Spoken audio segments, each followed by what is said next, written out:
Coming to hypercapnia, defined as increased carbon dioxide content of the blood. It can be due to obstructive or restrictive lung diseases. It can be due to any accidental inhalation of the carbon dioxide gas. Okay, so it's a nothing but the retention of carbon dioxide in the body, like it is increased carbon dioxide content of blood caused by the can be caused by the obstructive or restrictive lung diseases, and is also seen in respiratory failure mainly. It can be seen in narcotic poisoning like opioids or drugs such as opioids.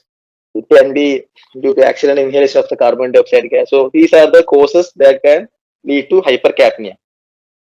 What are the effects of hypercapnia? Again, something term known as normocapnia is there. Okay, normocapnia means normal carbon dioxide content here. Hypercapnia means increased carbon dioxide content.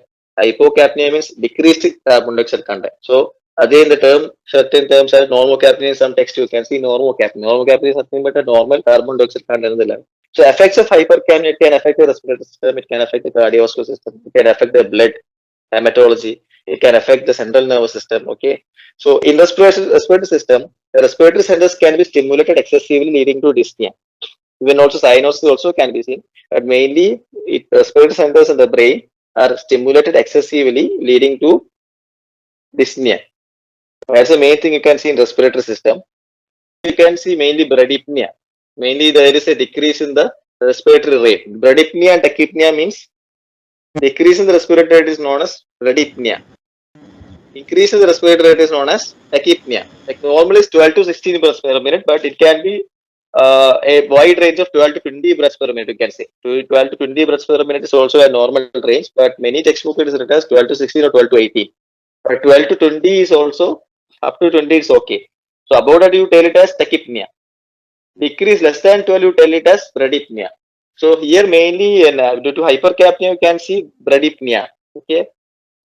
But at that particular moment, dyspnea, difficulty in breathing, when you see the force of breathing, rate of breathing will be more at that particular time. But later, if it goes, it can lead to bradypnea. Severe hypercapnia can lead to respiratory acidosis. The condition of respiratory acidosis, where you can see the building up of carbon dioxide in the blood. Respiratory acidosis is a condition where you can see building up of the carbon dioxide, excess of carbon dioxide present in the blood. Okay. As a result, there is a compensatory. Obviously, when a carbon dioxide is there, as we earlier studied, it will be combining with the water. So obviously, there will be bicarbonate going. So to compensate the carbon dioxide in the blood, we have from the renal the bicarbonate comes and compensate there. You might have heard about something about compensatory mechanism. So here renal, from the renal we have bicarbonates. These bicarbonates goes and compensate for the increase in the carbon dioxide content. So here respiratory acidosis mainly in severe hypercapnia. You can see respiratory acidosis in which there is an increase in the bicarbonate level. Respiratory acidosis can also be seen as a part of a severe hypercapnia or a profound hypercapnia due to which you can see increased bicarbonate level or increased carbon dioxide level in the blood, decreased pH also. Why increased bicarbonate level means it has this bicarbonate actually is the reabsorption from the kidney. Bicarbonate reabsorption is from the kidney, from the renal side. That's like a compensatory mechanism to compensate the acidosis, to compensate the excessive carbon dioxide in the blood. We have bicarbonates coming from the renal reabsorption, bicarbonate reabsorption from the renal side. So as a respiratory acidosis also you can see in hypercapnia. In CVS, you can see increased heart rate, tachycardia, and increased blood pressure. Also, you can see a flushing of skin due to peripheral vasodilation. Okay. In blood, it is acidic. Respiratory acidosis can be there in severe cases. The pH of the blood decreases, the carbon dioxide content in the blood increases, the bicarbonate level in the blood increases. Okay, this can lead to a respiratory depression because of the further increasing in the level of carbon dioxide level in the partial pressure of the carbon dioxide in the body can even lead to a respiratory depression, can lead to coma or even death if it is severe.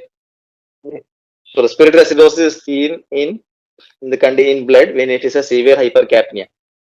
In CNS, central nervous system, you can see headache, depression, laziness in a fine. If it is a mild form of hypercapnia, you can see headache, depression, laziness. When it goes moderate muscular rigidity, tremors, generalized convulsion can be there. If it is very severe, there can be a loss of consciousness or even coma or even death. Okay. So these are the effects of hypercapnia. Coming to hypocapnia, hypocapnia is the decreased carbon dioxide content in the blood. Main cause is hypoventilation. You can say hypoventilation is the main cause of hypocapnia. Okay, so there is a washing out of excess carbon dioxide. There is a carbon dioxide washout from the body that can result from hyperventilation. In hyperventilation, what happens? Actually, in hyperventilation, there is an oxygen intake increases. So there is a simultaneously the partial pressure of oxygen increases.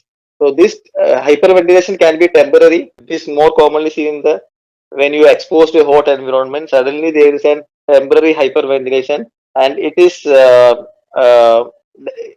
our lab. What we do is like we do voluntary hyperventilation. We have a test known as stenography.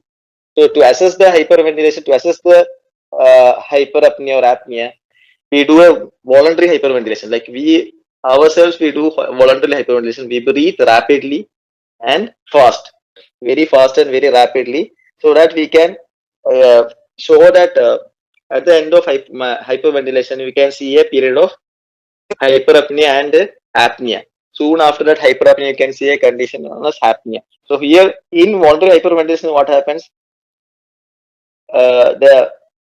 There is an excess of carbon dioxide washout. So there is a hypocapnia there, which in which the partial pressure of carbon dioxide can fall as down as 15 or 10 to 15 mm mercury. The normal value is like 40 to 45.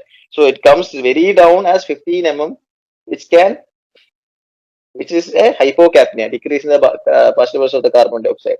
So it's also it in simultaneously what happens is an increase in the PO2. Obviously, if there is a decrease in the PCO2, there is an increase in the PO2. An example, typical example, what we can show is that voluntary hyperventilation. Voluntarily, we do an hyperventilation, we do an increase in rapid breathing, but what happens if we do for more than 1.5 minutes, we feel tremors in the hand, we feel dizziness sometimes.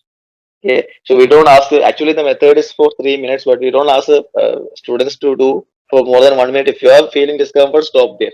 That's a test what we do in our lab. A graph of hyperapnea and apnea, increased rapid breathing followed by a small period of apnea.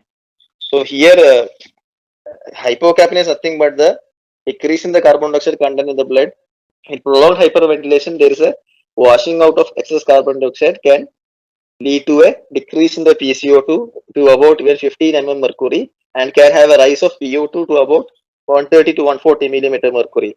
Coming to the effects of hypocapnia, mainly this causes vasoconstriction. What about hypercapnia? It was vasodilation, which can lead to the flushing of skin. Here it is vasoconstriction, and it's also you can see similarly you can see respiratory effect, you can see some CNS effect, blood effect. CVS I mentioned here, even CVS also you can see the cardiac output is decreased here. Okay, I mentioned much. You can add CVS also in the hypocapnia, like on CVS, there is cardiac output decrease in the cardiac output. The effects of respiration, respiratory centers are depressed, leading to a decreased rate and force of respiration. Effects of blood, the pH of the blood increases. There is a respiratory alkalosis here. In hypercapnia, it was respiratory acidosis. In hypocapnia, it is respiratory alkalosis. So pH is increased. Alkalosis means pH is increased. The calcium concentration in the blood can also decrease, and which can lead to a condition known as tetany. In tetany, you can see carpopedal spasm, like a hyperexcitability of the limbs, and also you can see certain signs known as spastic sign, Gaucher's sign in tetany. Tetany is nothing but decrease in the calcium concentration in the blood, hypocalcemia, mental confusion, dizziness, muscular twitching, and loss of consciousness here in CNS. So these are the effects of hypocapnia. You can add here as effect of CVS, which where you can see decrease in the cardiac output.